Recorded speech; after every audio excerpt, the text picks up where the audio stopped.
भाई साहब, हमने हनीमून पे जाना से, कोई सस्ता सा पैकेज है के? हाँ मैडम जी है। 50,000 रुपए में 3 रात और 4 दिन का बैंकॉक का पैकेज है। भाई कोई और सस्ता पैकेज? कश्मीर का 3 रात और 4 दिन का पैकेज 35,000 रुपया में से। इससे कोई और सस्ता? जी मैडम जी, एक स्पेशल ऑफर है।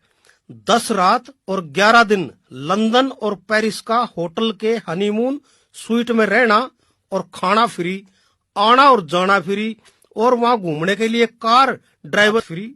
वाओ, गजब का ऑफर है। पर भाई इसमें कोई कंडीशन तो ना है ने? मैडम जी, इसमें बस एक के कंस है। वाह के भाई? इसमें हस्बैंड हमारी तरफ से मिलेगा। है साले कमीण। और तू के फ्री में जाना चाहे से?